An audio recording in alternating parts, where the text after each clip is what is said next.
Hey guys, welcome back to the channel. Thanks so much for joining me back here again. I don't know about all of you, but we have snow and ice up the ass right now. We have like 6 inches of just ice outside. So it was a perfect weekend to sit down and listen to a new album. So today we are going to be doing an analysis and review of Green Day's new album, Saviors. Now, I was really excited about this. I just love Billy Joe Armstrong, and I love the impact that Green Day has had on the punk rock genre. Today, we are going to be doing a short track by track analysis of each song on Saviors and talking a little bit about the producer of this album and what is next for Green Day. I went out last night and my voice is just so raspy, and it's not from drinking. I drank only water last night, but because I was out in 10-degree cold, my voice is just so raspy right now. Okay. Is there anything else I want to say? Okay, so also, I'm holding the microphone like this. I'm not sure if this is going to affect the sound, but it's the most comfortable for me. So we'll see. If the sound is shit, let me know. Also, last week, I realized that when I pull up Genius lyrics, when they're not uploaded into Spotify, it messes up my sound and it lags my stream. So I'm not going to do that anymore. And sorry about that. Okay, so let's get into Green Day's Saviors. So, before we get into each of the tracks, I think it's important for us to talk a bit about the producer of this album. And the producer is Rob Cavallo. Rob Cavallo is responsible for many iconic punk rock albums, including Green Day's Dookie and American Idiot, and also My Chemical Romance's The Black Parade. Rob Cavallo has also produced the Goo Goo Dolls' Iris, Phil Collins' You'll Be in My Heart, and Paramore's Decode for the Twilight soundtrack. This is very notable because obviously Rob Cavallo has been working with Green Day for several of their albums, if not the majority of their albums. And he also has a wide breadth of knowledge in producing other punk rock albums and iconic songs. Because this record is produced by Rob Cavallo, we know it's not going to be different or experimental. This is going to be an album that is very similar to the other projects that Green Day has come out with. Can't do it right now. It's hard for me to talk. So hard for me to talk every time. Okay. So now that we talked a little bit about Rob Cavallo and we have the context of this project, let's look into some of the other songs here and see what we're working with. The starting track on this record is The American Dream is Killing Me. The song was released as a single, and it's really everything we expect to hear from Green Day. There's catchy melodies and choruses, very politically charged lyrics, and a blend of that raspy punk vocals that Billy has mixed with this sing-songy lightness that he incorporates. Specifically, what this song is trying to touch on is some of the pitfalls of American culture, including the American housing and homelessness crisis, social media, and the unemployment rate in America. Many people who are not from this country typically think the American dream is about. But the reality is much darker than what people who are not from this country truly understand. It's only until people immigrate here that they realize it's not all that the American dream is cracked up to be. It's really a facade of what American culture is.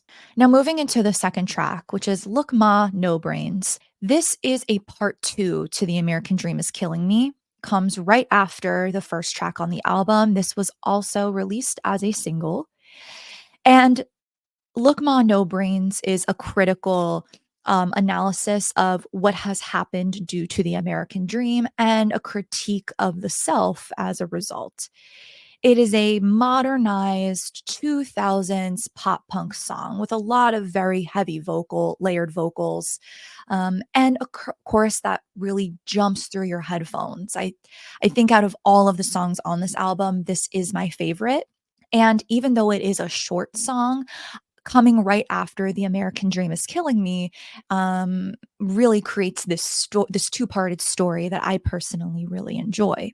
The third song is Bobby Socks, and it comes in at 3 minutes and 44 seconds, one of the longer songs on this project. This was the 4th of 4 single releases prior to the album being released, and I had not listened to it. So this was my first listen to Bobby Socks. And in my notes, I wrote, "Is this a queer anthem?" And after doing some deep dive work, I found that Billie Joe Armstrong has been an out bisexual since 1995. Now, as a fellow bisexual, I find that that is very offensive that I did not know that. And I really do apologize to Billie just straight up because this is horrible that I didn't know this. It is a song that clearly calls out his bisexuality, as Billie Joe Armstrong was the primary lyrical writer of all of these songs on the album. There is a very strong bass line that carries an angst of that mid 2000s emo edge and that darkness that we see on a lot of that mid 2000s music, incorporating a lot of elements of death and destruction and romanticism in that darkness. But yeah, it's a queer anthem basically. So we love that. The fourth song on this album is One Eyed Bastard. And it's a very, I don't know if it's just me, the opening melody to this song is extremely similar to So What by Pink. I didn't look much into this. I'm not sure that this is a sample. I would doubt that, but it is very, very similar. I didn't personally love this song. I didn't like the incorporation of the bada bing, bada boom type lyrics. It made the song feel very unfinished. I'm just not a huge fan of it. And to me, it just sounds so similar in the beginning to So What by Pink, and I just can't stop thinking about it. So, not a fan of that one. The next song is Dilemma. I really enjoyed this song. It is a very honest and authentic take on alcohol addiction, recovery, and relapse, specifically talking about Billy Joe's struggle with addiction. There is a desperation in this song to recover and to stay sober, but also that there is that struggle where things in life are just truly killing you sometimes. And that's where the title of this track comes into play as a dilemma. There are your quintessential whiny punk vocals that Billy Joe has that explicitly says this is a Green Day song. And I do think it's one of the more authentic tracks on this album. I think it takes a lot for somebody, no matter who they are and what artist they are, to open up about addiction. And so I think the way that the song is framed is in a Green Day way and is also very authentic to Billy Joe's experience. The sixth this the sixth song on this album is 1981. This is one of the shorter songs, coming in at 2 minutes and 9 seconds. This song really like hits for me. I like this song so much, but it is too short. It's a very energetic song that reminisces upon the headbanging days of the 1980s. It is a mosher song. It's very, very high energy with these reoccurring lyrics of she's gonna bang her head like it's 1981. I enjoy a high energy song like this, even though it is short, but nonetheless, it's still a nice reprieve in the middle of the album, especially after Dilemma, that was more on the heavier side in terms of theme and concept. The next song is Good Night Adeline. This is the first slow track and is coming right after 1981. Billy sounds really good on this song. I think his voice sounds very beautiful here. The song is fine. It's something I would classify as a BFU, which is basic, fine, unmemorable. I like it. He sounds great, but it's a BFU for me. Song number 8 is Coma City. This is just straight up an anti-cop track. Coma City critiques the structure of the police, of the systemic abuse of power that is in law enforcement. And it is so very Green Day to come out with a song like this. I love how highly politicized this album is and that this song in particular is. And I'll get to more of that later in my wrap up. Song number 9 is Corvette Summer, and this is a straight up BFU. I don't like this song. I don't remember this song at all. Now that I'm looking at my notes, I just put it to BFU. I have no idea. I don't like this song at all. I felt like this song probably could have been cut. It's a simple track. It's very unmemorable. I'm not a fan. Track number 10 is called Susie Chapstick, and I don't know why. I just really like the title of that. However, there is just something about this song that I don't like how it's composed. I don't know what it is. I The way the song flows just feels so outdated to me. It feels like mall music, like the music that you hear in a department store. I can't stand it. I don't like this song, but it's a cute title, so whatever. The 11th track on this album is Strange Days Are Here to Stay. And we are right back in the middle of our highly political music here on this project. The song reminds me of the times around 2020 where it just seems like everything was coming together in this really fucked up way. And there were just so many terrible things happening one after another. And we thought that that was just for the short term. It was something that we had to just deal with and we'll get over, and our society will come out anew. Okay. CJ just wanted to attack the door. We thought we were going to come out on the other side a better society and better people, from COVID to, from a COVID pandemic to Trumpism and war and stripped rights and abortion access. This is really one of the most thought provoking songs on the album, and it makes a direct reference to how strange these days are and how they are not going anywhere anytime soon. What we're learning from this, oh my God, jeez, my voice is so raspy. CJ, come here. Hi. Hello. Cat ASMR for you. What Strange Days Are Here to Stay is communicating is that myth of we're going to get over this. As a society, we're stronger than this. We're better than this. We're going to get past this and we are going to persevere and be stronger than ever is a myth.